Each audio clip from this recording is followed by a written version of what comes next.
আসসালামু আলাইকুম। বিভিন্ন দিক থেকে যা শুনতে পারছি তাতে এটুকু মনে হচ্ছে যে যে কোনো সময় যে কোনো কিছু ঘটে যেতে পারে। কি ঘটতে পারে তা হয়তো আমরা নিশ্চিত করে বলতে পারছি না, তবে নানান ধরনের আলামত যা দেখতে পাচ্ছি, নানান আভাস যা পাচ্ছি, তাতে নির্বাচনের যে মাত্র কয়েক ঘন্টা আছে, 3 দিন মানে তো আমরা হিসেবটা ঘন্টায় করতে পারি, সেই জায়গা থেকে শেষ মুহূর্তে যদি নাটকীয় কিছু ঘটে যায় তাতে নিশ্চয়ই অবাক হওয়ার কিছু থাকবে না। যেমন আমরা একটা তাৎপর্যপূর্ণ ইঙ্গিতময় বক্তব্য আপনাদের সামনে তুলে ধরতে পারি।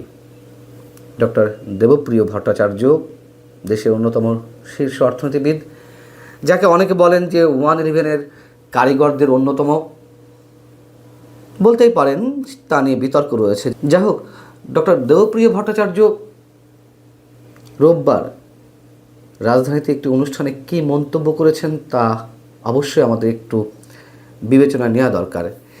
তিনি বলছেন, অন্তর্বর্তী সরকারের যাওয়ার সময় হয়ে গেছে।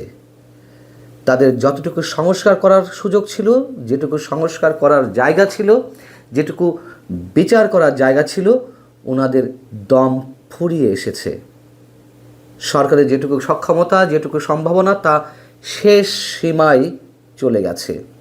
এখন ওনারা যেটা করতে পারেন তা হলো একটি ভালো নির্বাচন। সেই ভালো নির্বাচনের নমুনা কি, সেটিও তিনি তুলে ধরেছেন। আমাদের মনে রাখা দরকার যে ডক্টর দেবপ্রিয় ভট্টাচার্য নিশ্চয়ই কোনো ধরনের ইঙ্গিত ছাড়া এই ধরনের মন্তব্য করেন না। তিনি বলছেন, আসন্ন নির্বাচন যথেষ্ট অন্তর্ভুক্তিমূলক নয়, তবে অংশগ্রহণমূলক করার সুযোগ এখনও আছে। নারী হোক, অন্যান্য জনগোষ্ঠী হোক বা ভিন্ন মতের রাজনীতির মানুষ হোক, নির্বাচনে সবার অংশগ্রহণের সুযোগ নিশ্চিত করতে হবে।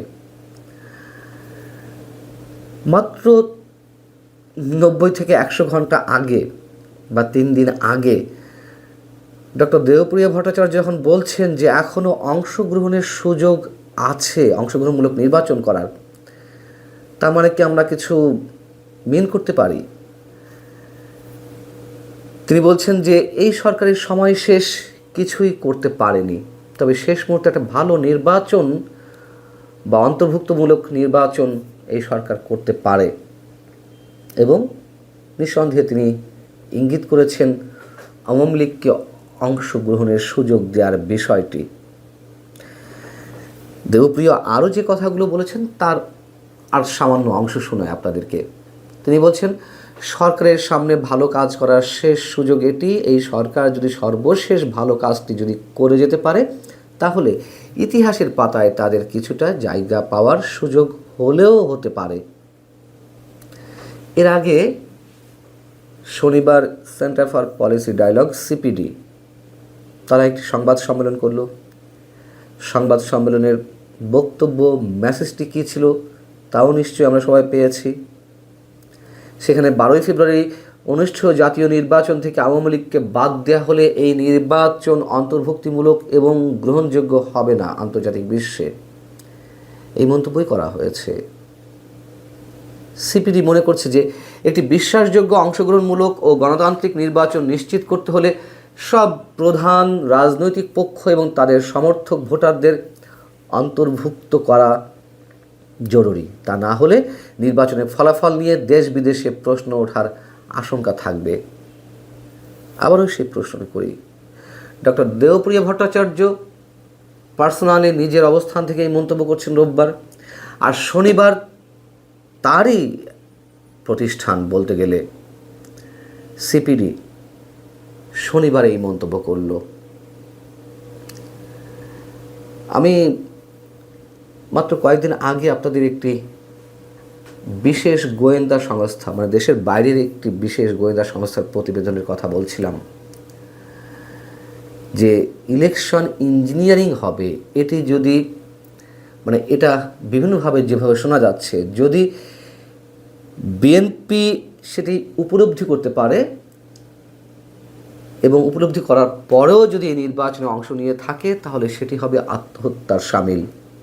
ওই প্রতিবেদনে ছিল যে যদি বিএনপি সত্যিই এটি উপলব্ধি করতে পারে তাহলে তারা শেষ মুহূর্তে এসে নির্বাচন বয়কটও করতে পারে।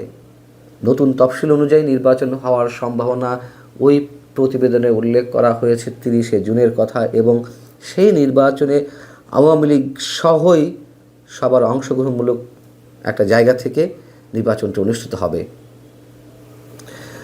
ডক্টর দেবপ্রিয়র মতন নাগরিকরা যখন আওয়ামী লীগকে ইঙ্গিত করে কিছু বলেন, আমরা ধরে নিতে পারি বিশেষ কোনো আলামতের প্রেক্ষিতেই তাদের মতো মানুষেরা এই মন্তব্য করছেন। গণভোট নিয়ে যে ষড়যন্ত্র চলছে, ডক্টর আলী রিয়াজের মতন কিছু মানুষ ডিপ স্টেটের প্রতিনিধি হয়ে এখানে খেলছেন। তাদের বিভিন্ন ধরনের উদ্দেশ্য রয়েছে।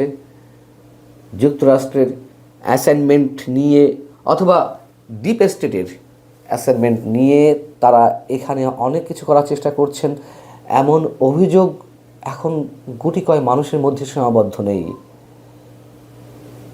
যারা এই রাষ্ট্রের খুব গুরুত্বপূর্ণ স্টেক হোল্ডার, বিভিন্ন সেক্টরে যারা নিজেদের গুরুত্বপূর্ণ ভূমিকা রাখছেন, তাদের মুখ থেকে এখন এই ধরনের কথা বেরিয়ে আসছে।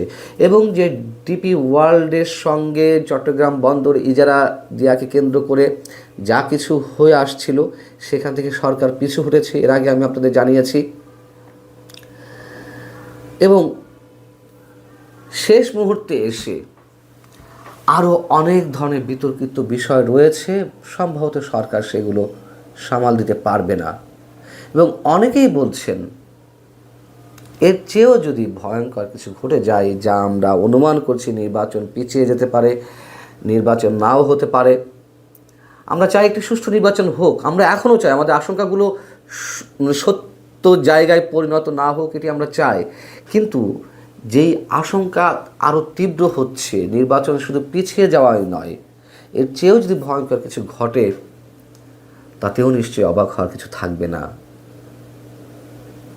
বিশেষ বিশেষ স্বার্থান্বেষী পক্ষ তারা তাদের এজেন্ডা বাস্তবায়নের জন্য অনেক কিছুই করতে পারে, কিন্তু তারা যে সবসময় আবার সফল হবে নিশ্চয়ই ইতিহাস সে কথা বলে না। ভালো থাকুন সবাই। দর্শক, সম্পূর্ণ ভিডিওটি দেখলেন, আশা করি বিষয়টি বুঝতে পেরেছেন। এই নিয়ে আপনার গুরুত্বপূর্ণ মন্তব্যটি অবশ্যই কমেন্ট বক্সে জানিয়ে দিবেন। ধন্যবাদ।